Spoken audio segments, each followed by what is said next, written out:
The broadcast is now starting. All attendees are in listen-only mode.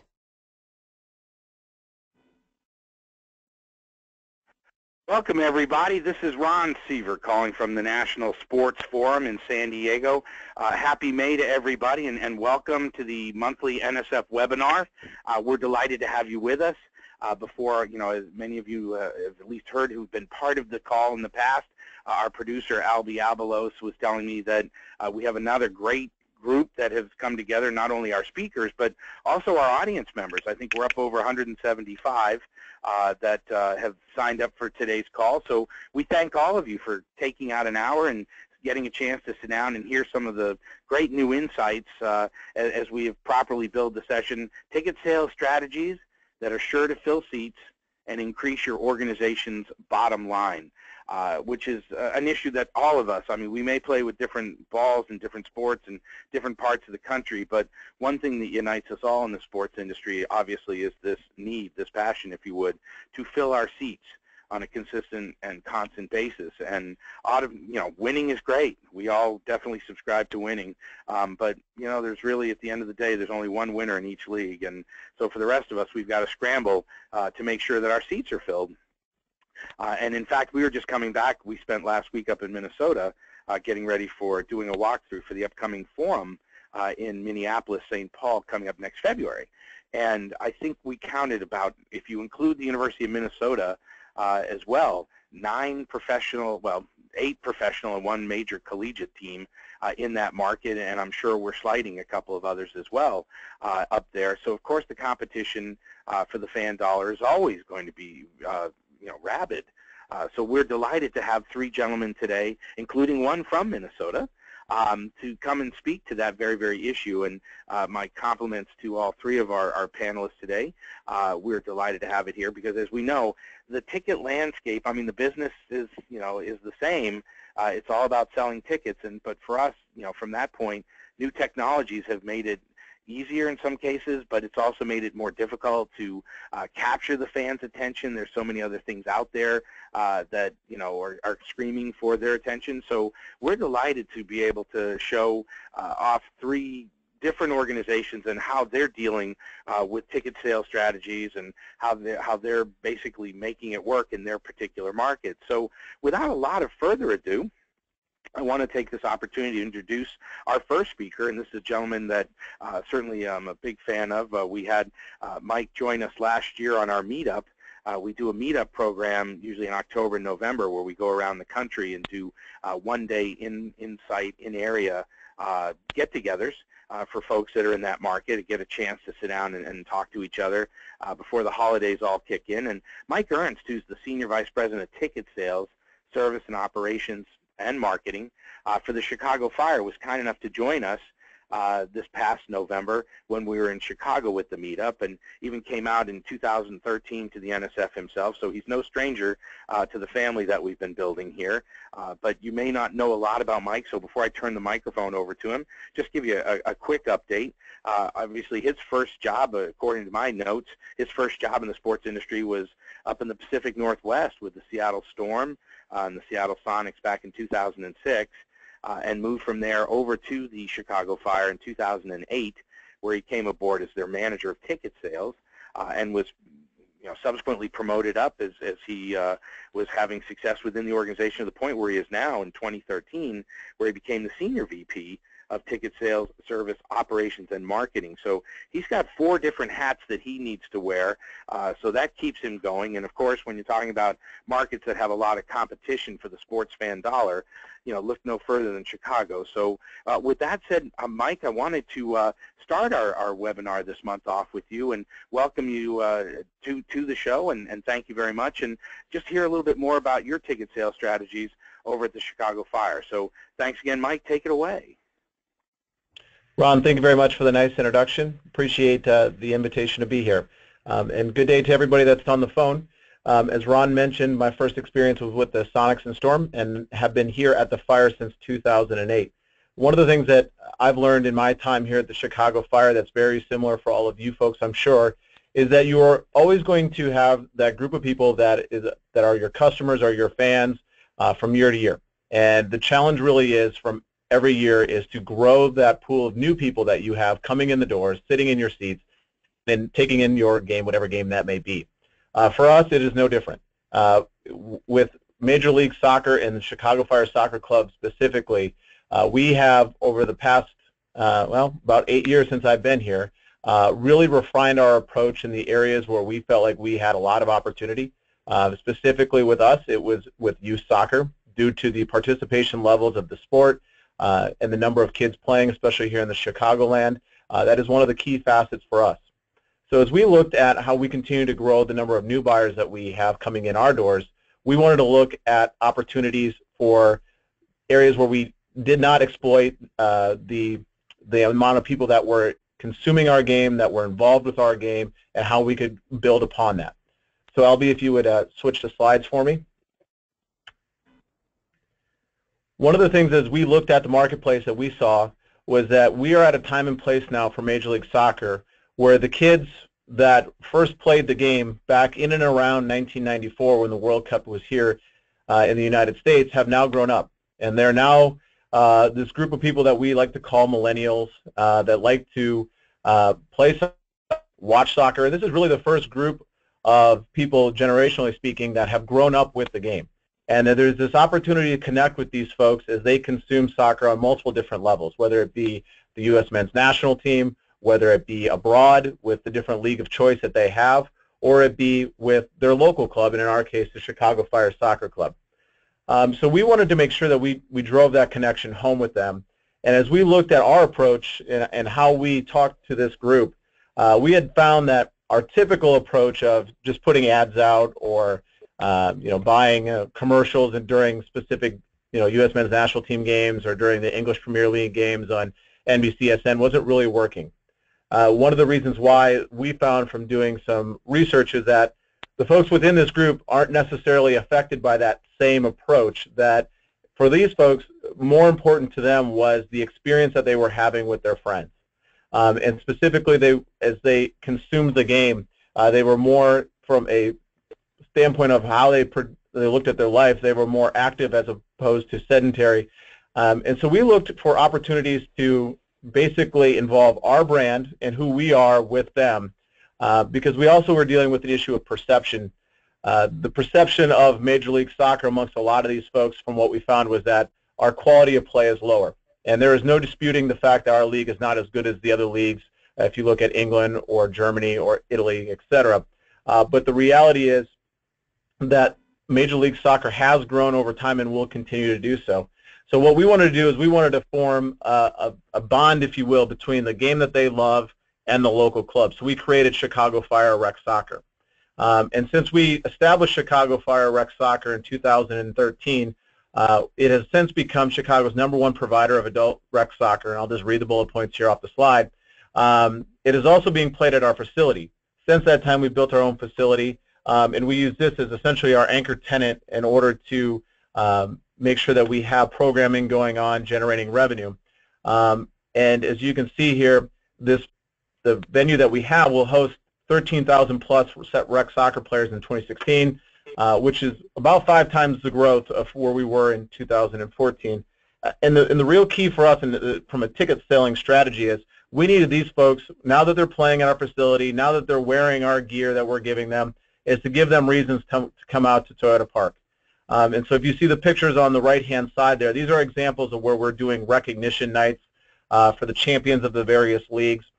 We include special ticket offer as well as transportation in so that we can get these folks out to our venue, because what we were finding was without a reason to come out to the Toyota Park, due to the fact that, as some of you may know, others may not, is positioned outside of the city, the challenge really was how do we get them to come out. So we got them engaged through Chicago Fire Rec Soccer. Now the next step from just being able to take advantage of this is how do we get them to Toyota Park. So Albie, if you can advance to the next slide, please.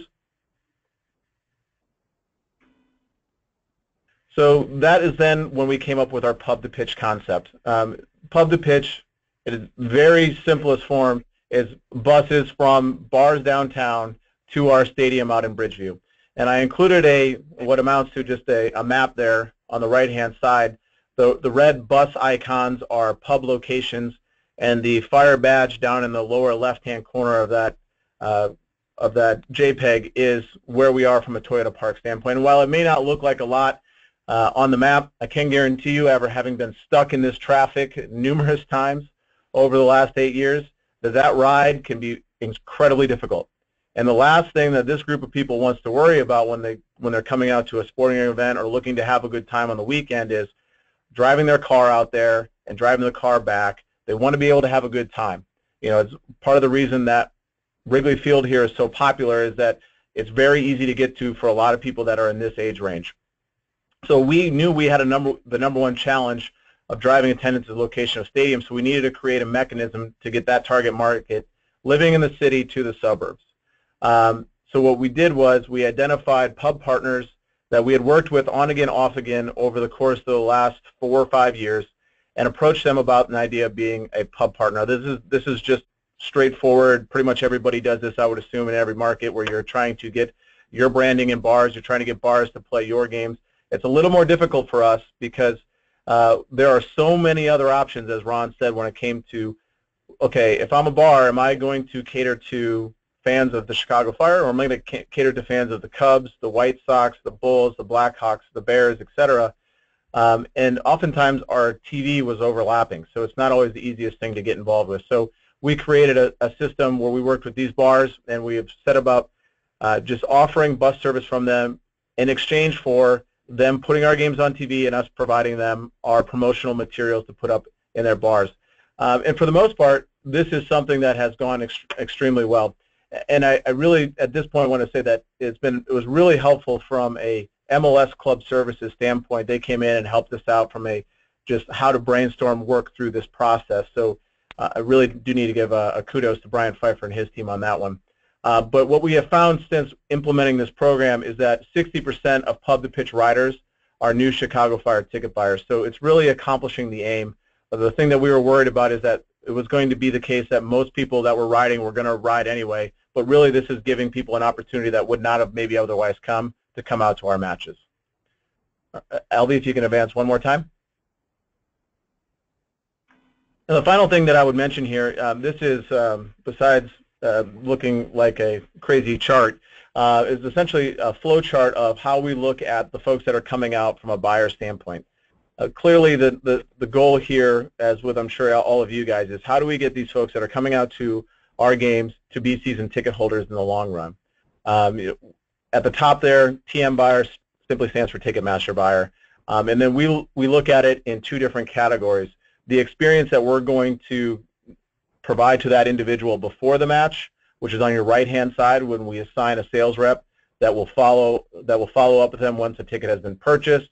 And then the process thereafter that we're utilizing to make sure that those folks have the information beforehand, as well as check in on them after the fact. Now, that is as straightforward as it comes when, as far as process is concerned. But then we also want to look at, okay, what are the ticket offers that we're sending out to them? What are the emails that they're opening? Do they open the emails? Do they not open the emails? And we're adjusting our approach based off of whether or not that person is engaging with us. The last thing that we want to do is, if that individual is no longer engaging with us, is continue to send a message that is not being paid attention to, because at some point that person will just look at us as essentially a spammer and not want to, they won't take us into consideration when they're looking at entertainment options. So this is more of a flow chart of how we look at things. Instead of going through each and every one of these, I thought that at this point it'd probably be best to open it up for any questions that you guys may have. No, that's absolutely perfect and great timing, Mike, on that. And I'm remiss for the folks that are listening in here. You'll see on your screen, on your login screen, where you have a chat box right there where you can type in any questions that you have for any of our panelists, or just for all 3 of them if you have a question. But by all means, do that. I wanted to ask you, though, if I can on this, Mike. I noticed that we actually both share a sponsor in ReplyBuy. They're a sponsor of the forum as well, obviously, as you work with them very closely at the Chicago Fire. So the question is, how's that partnership working for you? That seemed to be they really caught our attention with new technology and being able to get messages out to fans very, very quickly. So I just wondered if, how's that platform been working for fire ticket sales, and is it something that you might recommend to other organizations to take a look at? Yeah, absolutely, Ron. We've been working with Reply Buy for a little over a year now.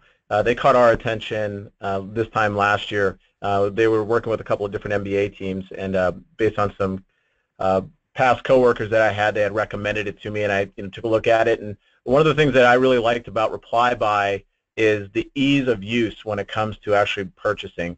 For most folks, they don't have the time or don't want to spend the time on going to Ticketmaster, inputting their information, getting the PDF. With Reply Buy, it's a really quick, seamless process, and sound a little bit like a commercial here for them. I was going to say.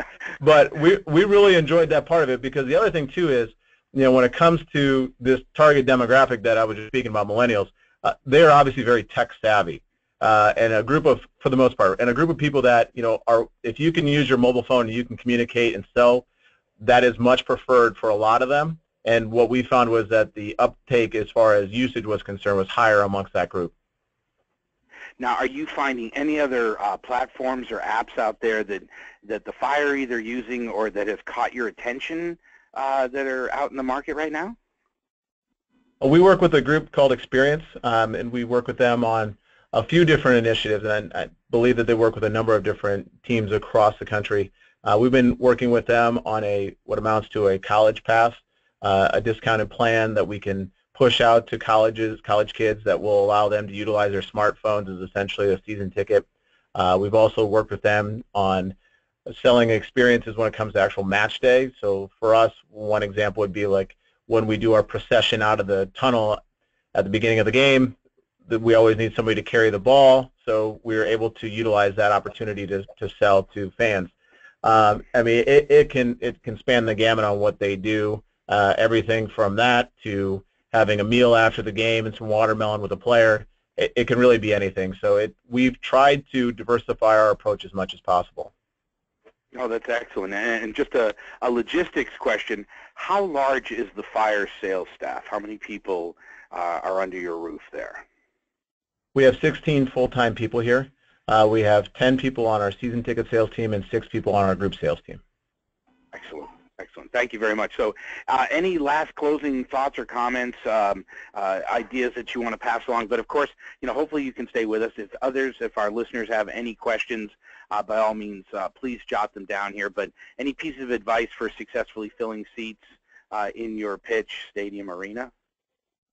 The only thing I would say, and this is very general, is that it's easy to do what you have always done. It's a little bit challenging to look at new areas where there is opportunity. And while you may not have success to start, if there is a proven approach and results that if you stay the course over time, you can develop it. The Chicago Fire soccer example was one for us where we didn't see a lot of the results we were looking for at the beginning, but as we hung with it over time, it has started to produce results, and something that we think will continue to grow in the future. Excellent. Thank you. And that was Mike Ernst, who is just joining us, and he'll stay with us, but Senior VP of Ticket Sales, Service Operations, and Marketing for the Chicago Fire. And from Chicago, we're going to turn our attentions westward to somebody who is, I really appreciate, John, you being here. I know you are knee-deep getting ready for a playoff game again tomorrow night, but our next speaker is going to be John Bevan, the Vice President of Ticket Sales and Service for the Golden State Warriors. Now, John was the first time we just got a chance to meet John this year in Portland, and I really appreciate it. He is actually from here in San Diego. Well, I know he graduated from here in San Diego. He's a graduate of UCSD. So, John, you probably haven't seen it, but the big news out of here in San Diego is that all your former students have voted to allocate the funds down here to make UCSD go Division I. So in the future, you'll be seeing them probably playing Cal or something, but really stepping up to Division I. But for those of you that don't know John, he's now completing his 13th season with the Golden State Warriors, and he's in the third as the team's Vice President of Ticket Sales. He's responsible for overseeing all analysis of their tickets, strategic planning, and execution of the team's sales, services, and then operational efforts.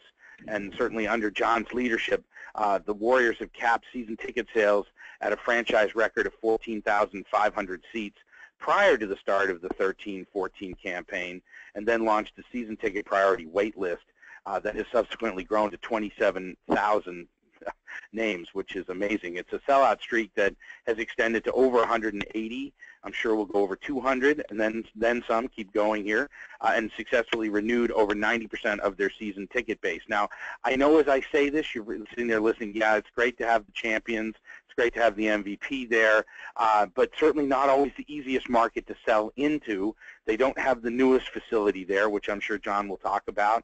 And of course, it's to keep the fire going, and then keep the fans engaged that can't get in there, because as we all know, you're on top today, and 5 years from now, it's tough when you're not on top. The fans start to build a certain level of expectation that's very tough for all of us to continue to generate year after year after year, particularly in a busy market like Mike's in Chicago and John's in the Bay Area. So that said, John, welcome. Good luck tomorrow night. I know you, like I said, you've got your hands full, but would you share with us, take some time here and share with some of the strategies and how the Warriors are working in the Bay Area to stay number one?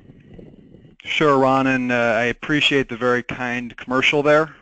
Definitely wish it was coming off of a little bit of a better performance last night, but that's what makes this industry fun. And as you said, we've been very fortunate over the past several years to have enjoyed success on the court, which I think we'd all be naive to think doesn't impact the business side of things.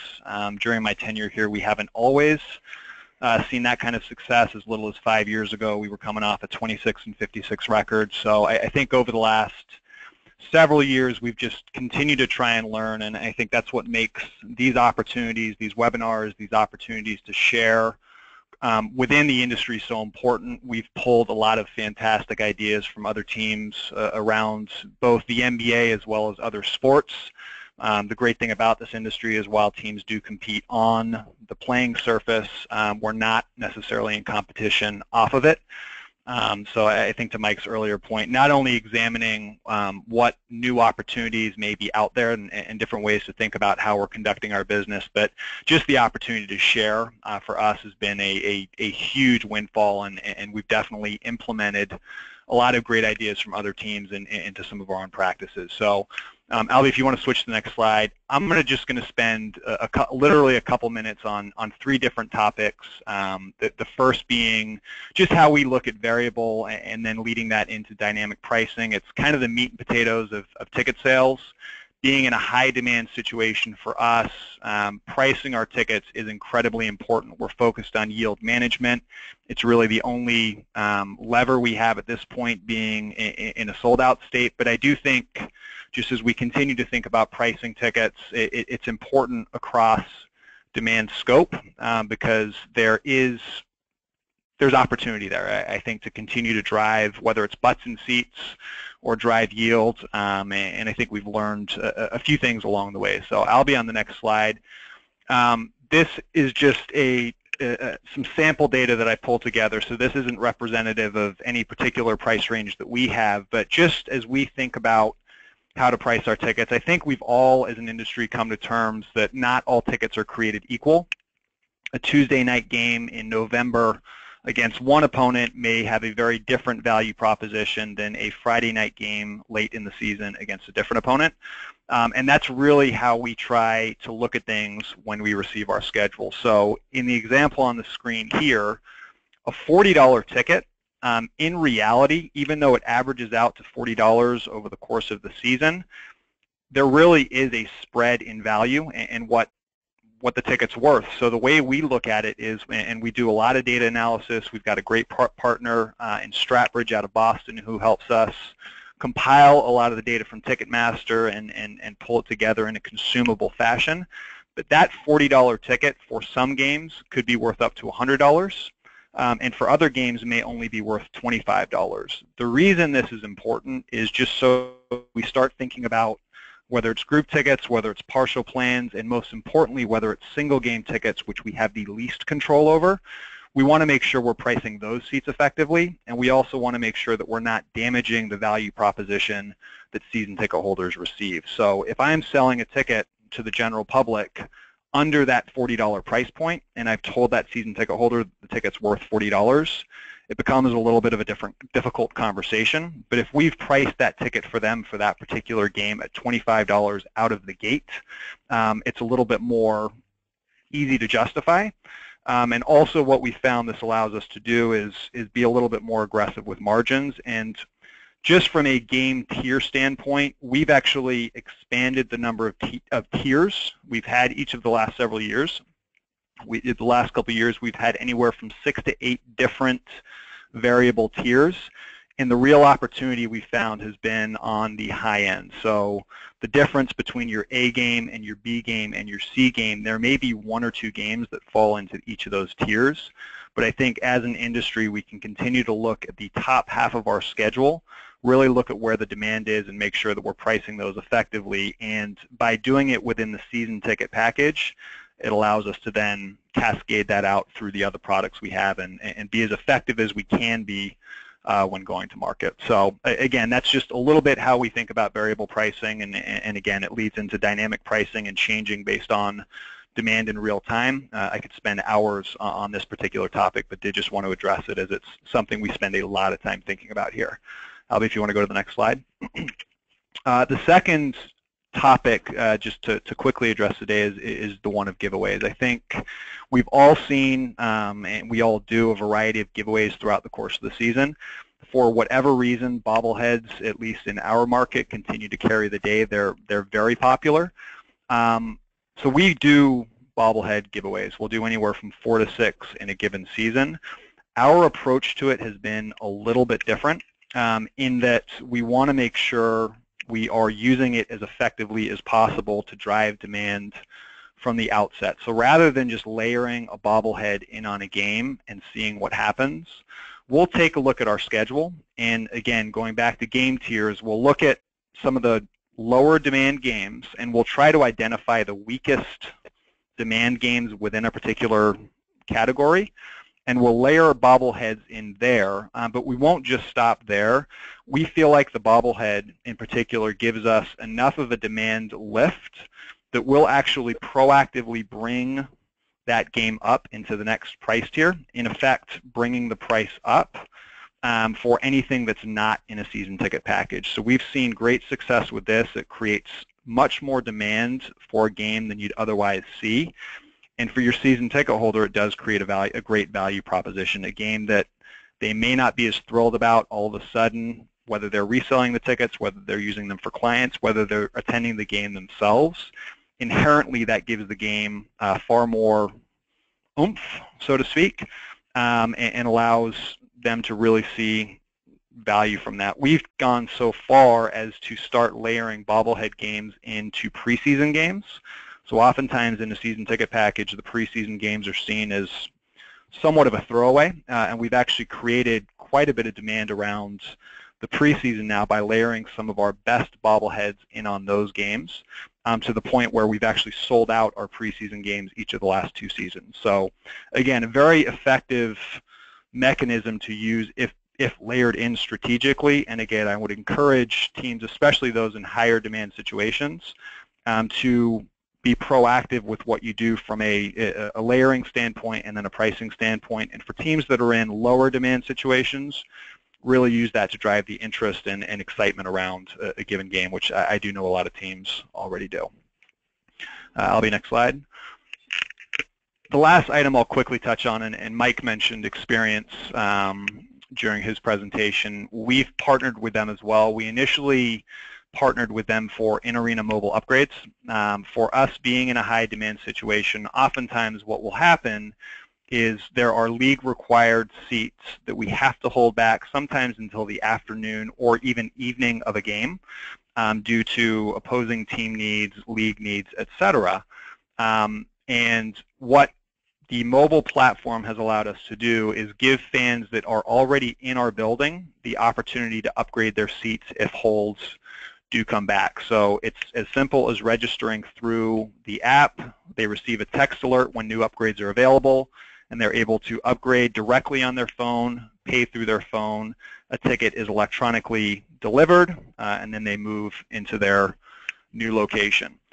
the really cool thing about the experience technology, and what really I think is an interesting way to look at ticketing as we move forward, is a ticket has always been a seat location and a barcode that's tied together, meaning you have your ticket, you have the barcode, an assigned seat location, and it's all one package. What Experiences technology has allowed us to start doing is decoupling the barcode from the seat location. And what I mean by that is we've introduced a product called the Warriors Access Pass, which allows us to send an offer out the morning of the game that fans purchase for access into the building, but they don't receive a seat location. And they actually don't receive their seat location until after tip-off. Again, being in a high-demand situation, what this allows us to do is keep as much inventory out there and available throughout the course of day of game, because we don't know which seats fans are going to purchase and which they won't. And then our excess inventory we're able to pool at tip-off and automatically assign those to fans that purchase the access pass. They're in our building, they know they're getting a seat location, but they don't know where. So it's kind of a, you're taking a little bit of a risk if you're a fan by purchasing this because you don't know what your seats are going to be. We guarantee a seat location, we just don't say where they're going to be.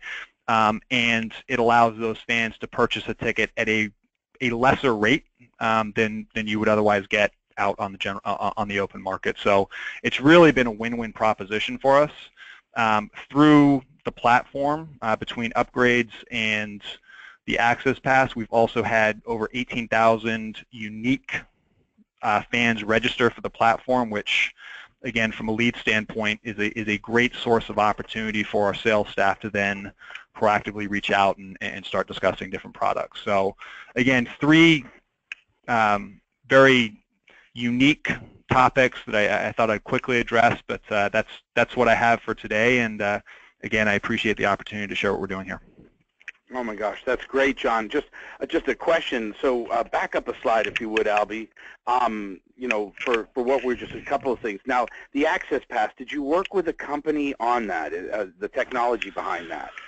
Yeah, so it's the same company that does our in-arena upgrades experience, which I know many teams work with. It sounds like Mike and I believe Mike, who's following me here, also work with, and they've just been great. Again, the technology is enabling us to look at ticketing in a little bit of a different way.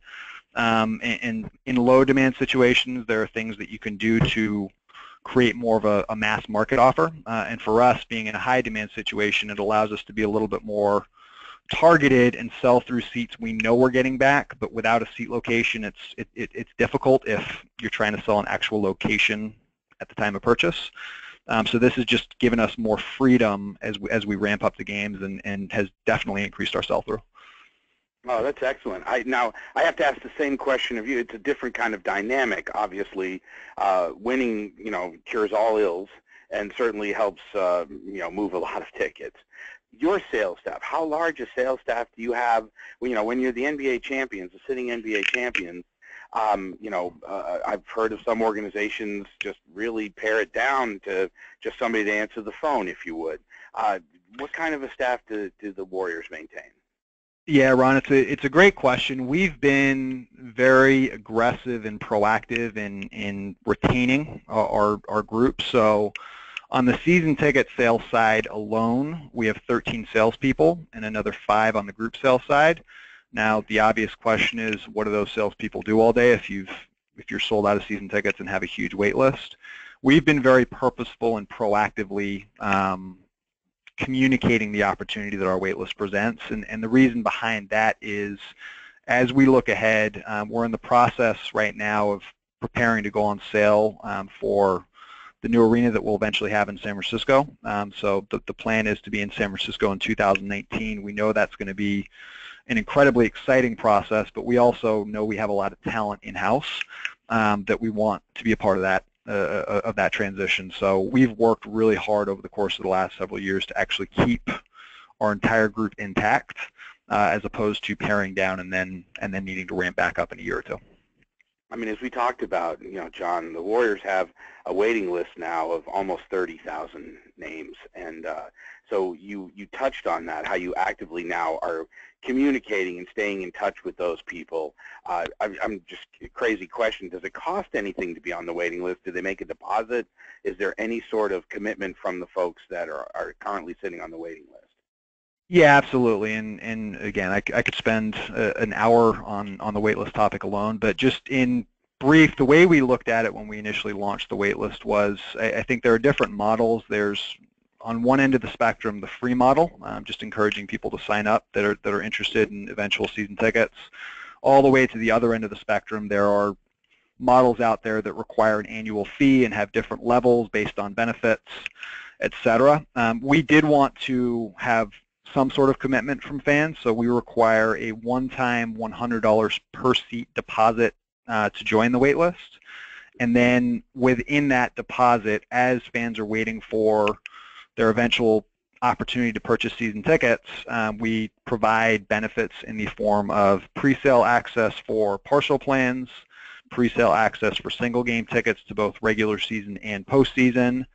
We'll do a handful of events throughout the course of the season for waitlist members that are attending our games, and just try and layer different things in, opportunities to access some of our VIP holds that come back. So we've tried to make it kind of a low barrier to entry, but didn't want to make it completely free, because we do feel qualifying the leads through putting down some form of deposit, even if it's nominal, was important to maintain the integrity of the list.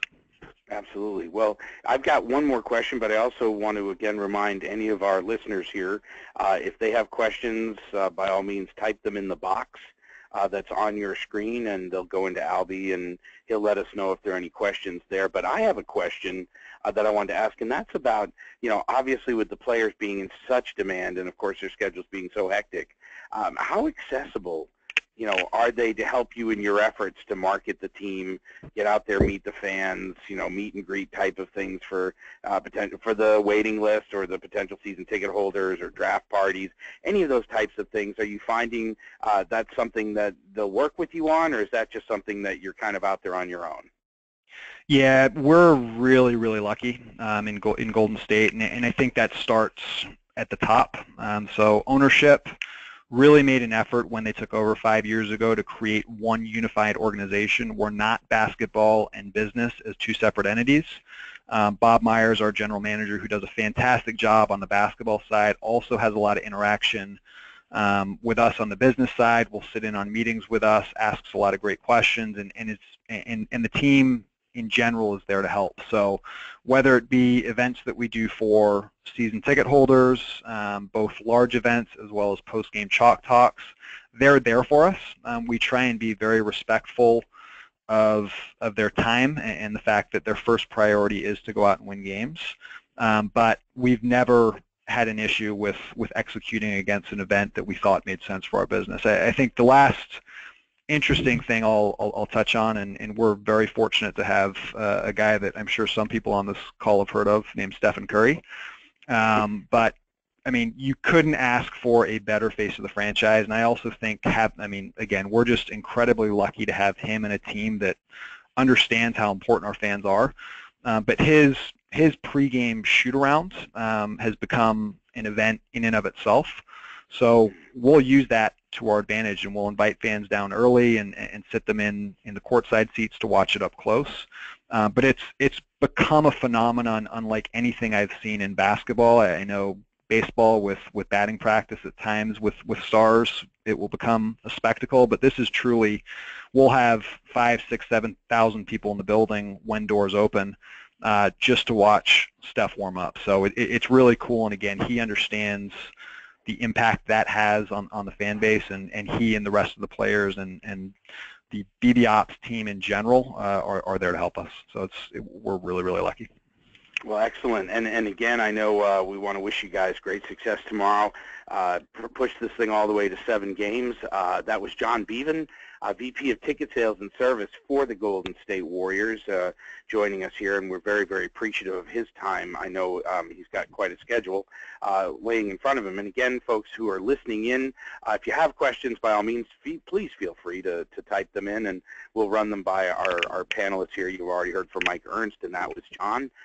For folks, I know, looking over the list before we jumped in here and before we go to Mike, and close us out here. I know we have, Albie had mentioned to me that I know we had like 175 plus people sign up for it, and 74 people were new. And I've got to give a shout out to Eric Bartels, who's with us here from Full Sail University in DGW. I don't think you've ever missed one of our webinars, Eric, that we've done. So we thank you very much for being a loyal fan. But I also noticed that we have a couple of folks here from Manchester United. So we're even starting to see people from Australia coming in on the monthly calls, and I even see, I think there's somebody here from the NHL League offices and MLS. Brian Pfeiffer's with us. So we're very, very thankful for all of you guys being here. For those of you, this is your first call, you might be wondering, what the heck is this? This is an extension of the National Sports Forum, which is a conference that's been going on now. We'll be heading into our 22nd year coming up this February. And we'd love to have you out there. If you're enjoying what you're hearing here today, obviously come for 3 days. You can get to hear from people like John and both of our Mikes that have been contributors of the forum in the past, and certainly good fans of what we're trying to do here, and that's build a family within the sports industry, and it's international. As we see this grow, we're up over 1,000 attendees every year, and we're just looking to grow and try to set a new record as we head to Minneapolis, St. Paul. So for those of you who are just joining us, a couple of things. You can visit our website to find out more about the forum at sports-forum. You got to put that dash in there, sports-forum.com. Our next event will be February 12th, 13th, and 14th. In the Twin Cities in Minneapolis, St. Paul, and we'll hear a little about that in a second. But also, one other service, we have a monthly webinar as you're participating in here, but we also have a bi-weekly e-zine that you might want to sign up for. It's free. There's no charge for it, but you can just go to our website. It's called Selling It, and we've been publishing it now. We have about 5,500 subscribers.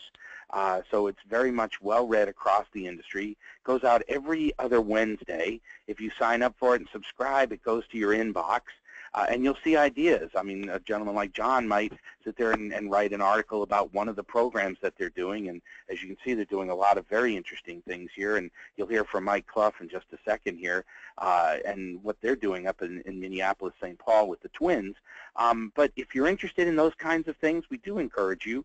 Just stop by our website. You'll see up there under News, pull down the menu. You'll see Selling It. You can read the latest issue, and if you like it, sign up. And certainly, by all means, everybody, please feel free to tell other people about this. We meet once a month here on a webinar, and we usually do it more in the middle, not so much towards the end like we did this month.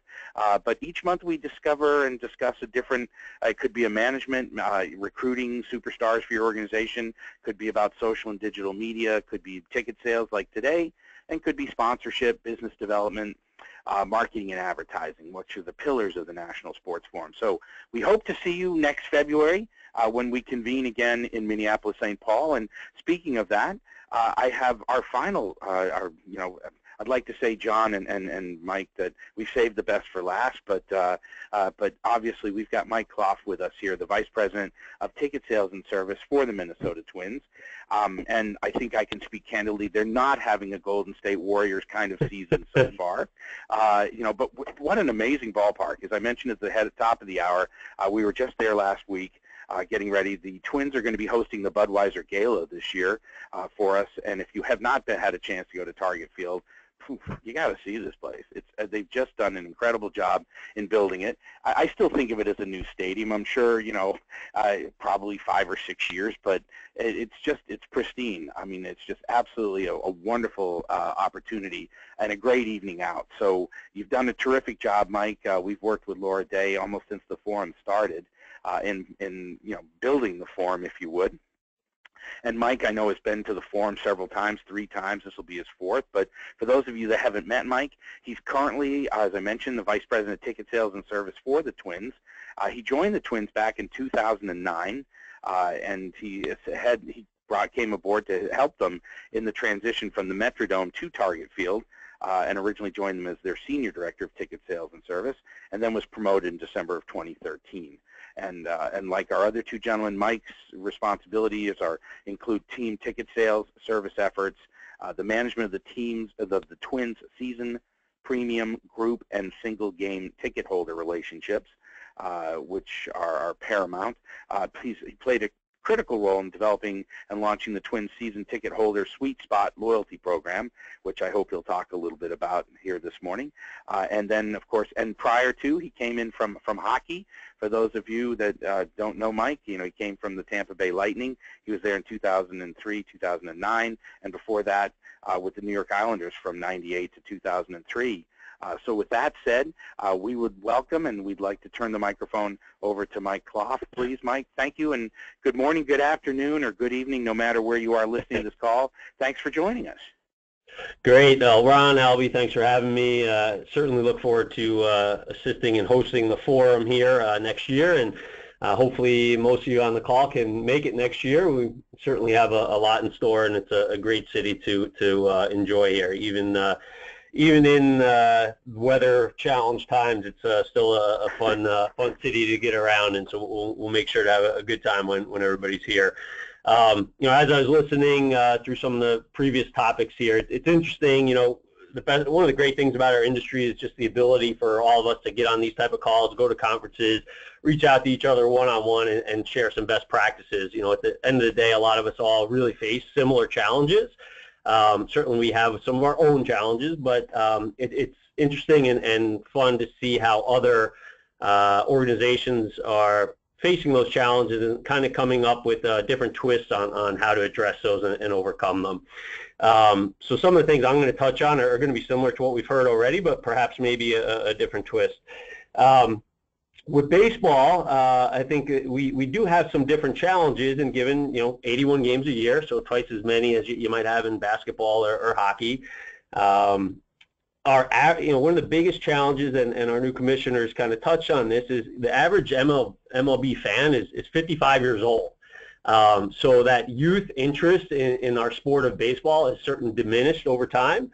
And there's a major focus at the league level to really engage with not only the youth playing sports, but getting the youth out to games. I think about growing up, I'm from New York originally. I used to go to Yankee games with my dad. You'd get to the stadium, get something to eat, sit down in your seat, and you'd probably sit there for 5 innings and really watch the game. Maybe get up around the 5th or 7th inning and go get something else to eat or drink and go back and sit in your seat and watch the end of the game. If you go to a ball game now, that's really not kind of the experience anymore, especially for those that skew towards the younger age.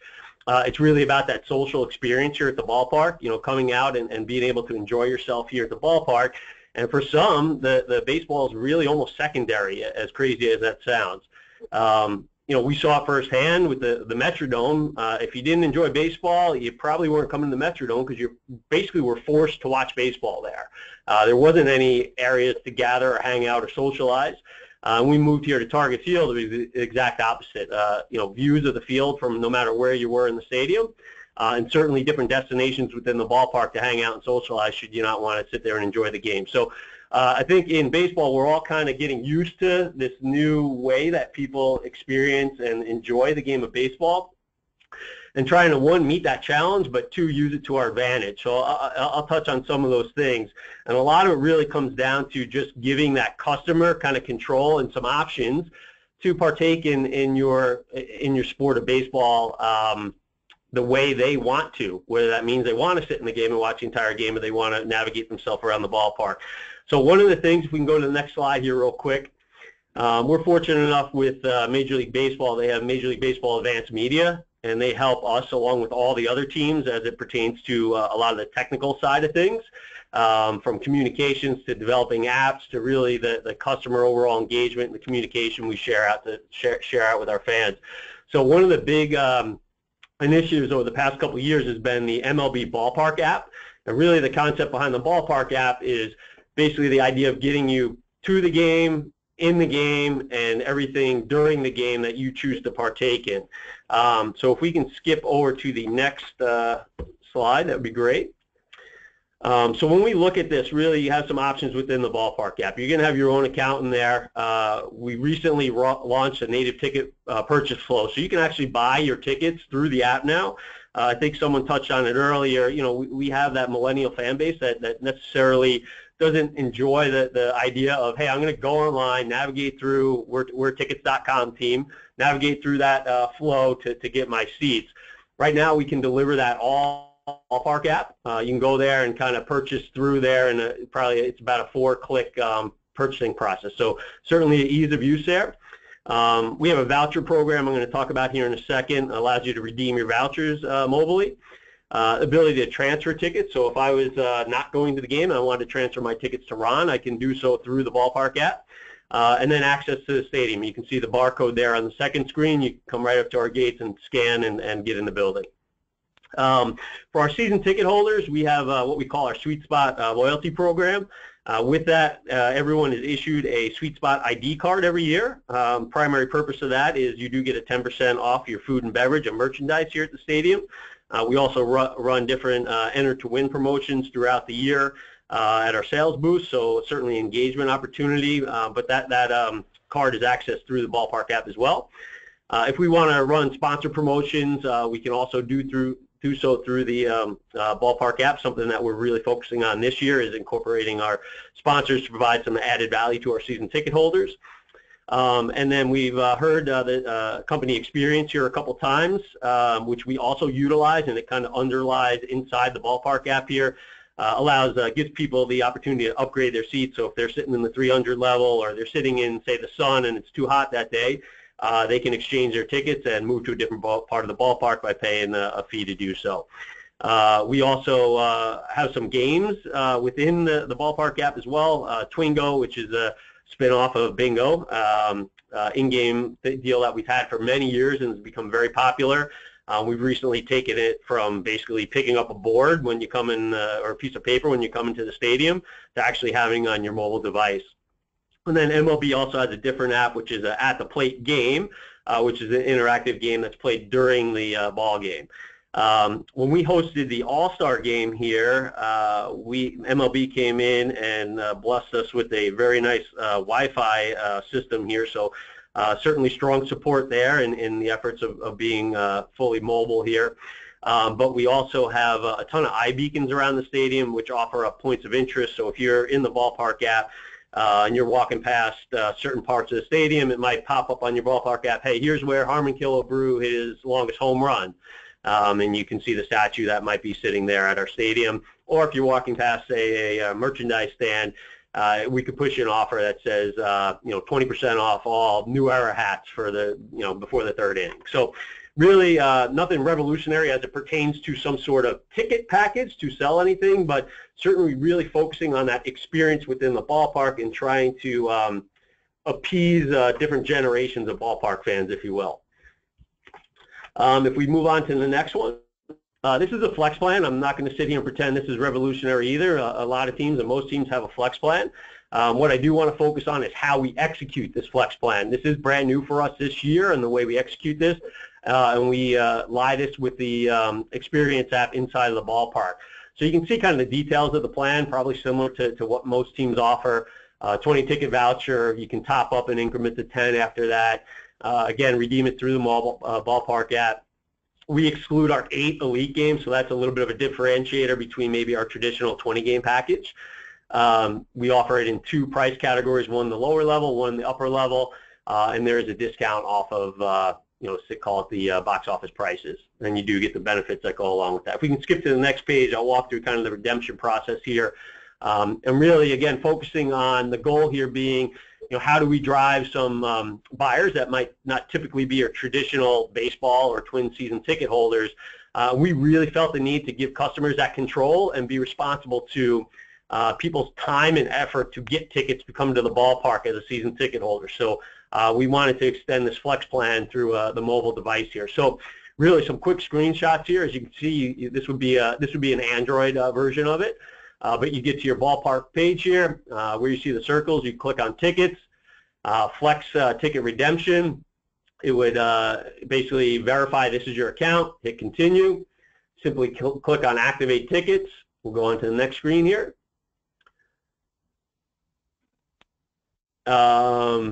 You choose how many tickets you want, so 4 tickets, 2 tickets, 20 tickets, whatever you like. Activate those tickets. It's going to tell you, basically confirm that you want to activate those tickets. We go on to the next screen.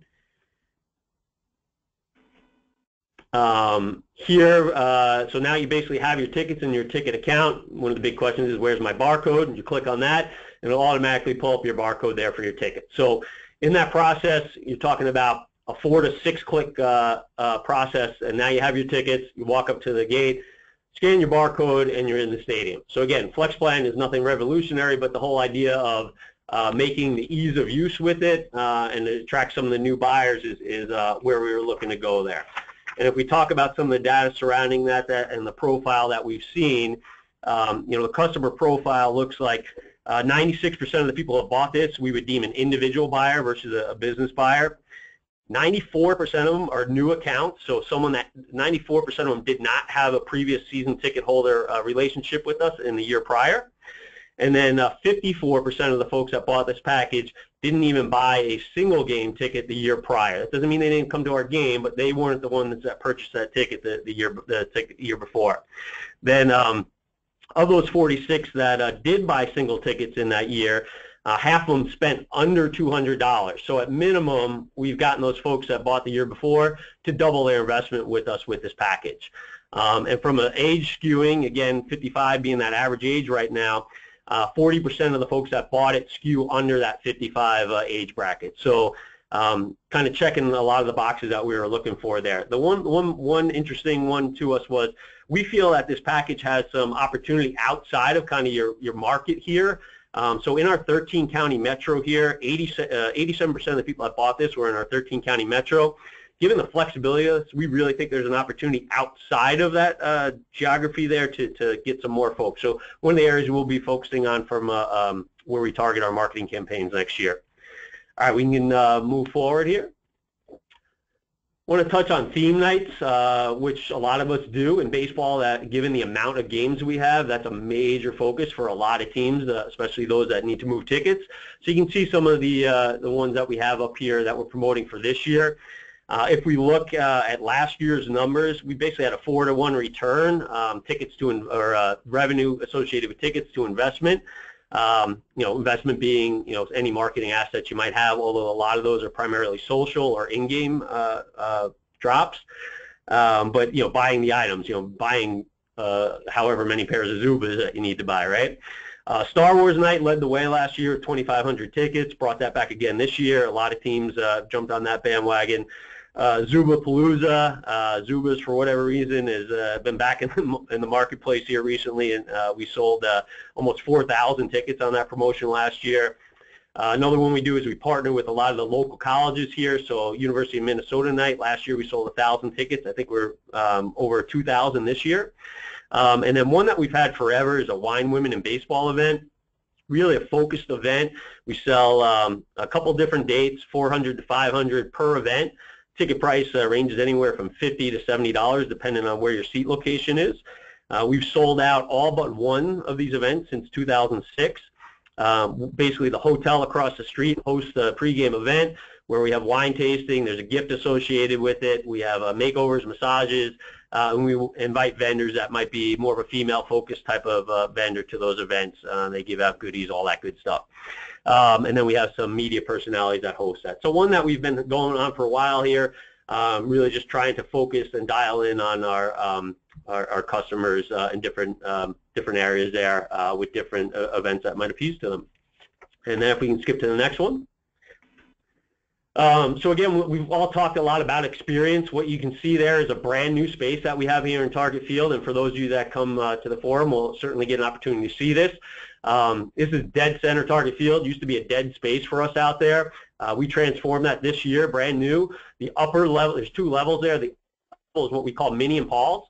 So there's a bar up there. There's also 2 signature food items, which has a local flair to it. And then the lower level is a premium area that's an all-inclusive club that we call Catch. And if you skip to the next page, I can talk about that here for a second. On the next slide, you'll see some of the imagery from there. So again, all-inclusive, $75 to $85 per ticket, 122 members there, so really kind of an exclusive area. The average age in there is 44, and it skews definitely more towards the affluent side of things when we break that down. So, and from a technology standpoint, you can see in that last slide, we have touch screens for every 2 seats, trying to deliver as much advanced technology as we can in those areas, something that we're still working on developing and we're bringing about. Earlier, someone touched on the pass concept used by experience. As we look forward, some of the things we're focusing on is potential subscription models, giving the customer control over what games they want to come to and maybe what areas of the ballpark they want to sit in, so things we're looking for next year. We also have an unlimited exchange program that's done online, and all of our relocations is done online too. So those that do renew from us year to year, make sure that they have the best seats in the ballpark, so we allow them to really go online, see what's available, and upgrade their seats to the best possible location available in their plan and area. So I think that's all I had to touch on there. If there's any questions, I'll certainly take them. Mike, that was absolutely great. I'm so glad that you talked about in the last slide, you know, when we were just looking at the new section that you just built, because that was the catch area. That was just absolutely great, seeing that last week as we did, and seeing what you built out an area that, you know, and now maximizing revenue from a spot that probably didn't maximize revenue. But I thought the Twins have really done a great job of building out specialty themed areas around the ballpark. I did have one question I wanted to ask, because we were there for the Star Wars game, and you mentioned that in one of the earlier slides where we talked about that. And I noticed that on the ad slot there was a Trevor Plouffe bobblehead doll giveaway with a special package. Could you explain how that worked? Yeah, sure. So basically you have to buy the package, the Star Wars theme package. You get a ticket to the game, obviously, and then you redeem your bobblehead before the game. We also work with your local groups that have Star Wars fanatics and supporters, and they happily come out to the stadium in costume, and we make a huge, big event of it. A lot of our game ops stuff is surrounding around the Star Wars side of things too. So basically, it's a ticket package we sell, and it comes along with that bobblehead. It was a great turnout. You had a tremendous. I mean, it was such a fun night, and I was just curious. Did ticket sales wise, did that work well for you? Yeah, this year we sold. I want to say it was over 3,000 tickets. Last year was 2,500. So. Certainly when you're looking to sell some games here in May, which is a time that some baseball teams struggle with, especially when you're uncertain of the weather, and certainly our team performance hasn't lived up to expectations. You know, theme nights and special promotions such as that certainly help drive attendance on those type of evenings. Oh, it was great because school's not out yet, and it was a Thursday night, and you had a tremendous crowd. We were amazed how many folks were there, and very, very loyal audience. So we're really looking forward to our attendees getting a chance to come out and see it. Same question I wanted to ask of the other gentleman. You have a much larger season and certainly more games to fill, more seats per se. How large is the Twins sales department? Yeah, so you know, our challenges have changed over time. You know, we opened the stadium in 2010 here, and we're sold out and had a waiting list. And you can see how quickly things can change after several less than desired performances on the field. You know, we sit here with a season ticket base. It's still good. We're over 13,000, but certainly no waiting list there. So our challenges have changed in the last 7 years here. Our staff here right now, we sit with 8 full-time reps on the season service side of things, 5 full-time reps on the group sales side of things, and then we have 5 managers that kind of separate over each of the different areas of our department. So you have 18 total there on the full-time side of things. Part-time side, we have 4 coordinators. We have 9 new business development reps that focus solely on selling new season tickets and group tickets. And then we just launched a new staff, an inside sales staff in our call center with 9 individuals there as well, focusing still on selling new business, but a lot of turning inbound calls into potential season ticket packages. So all in all, counting full-time and part-time, we have about 40 total on our staff here.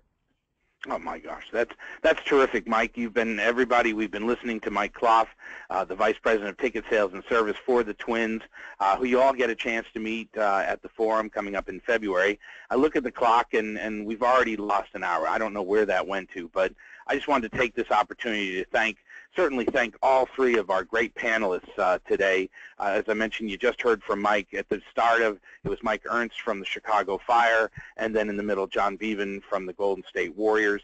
Tremendous hour, gentlemen. Thank you so much for sharing so generously with our audience, and certainly thank you to our audience for hanging in here. I know we went a little bit over our hour here, so we hope you got some great information, some great nuggets.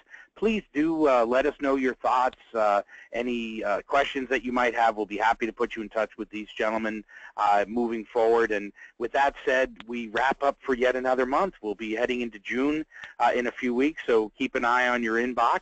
As I mentioned, Albie will be sending out notes. We recorded this call, and it will be not only posted up on our website, but he'll also send all of you a link to it if there's any parts of it that you want to go back to.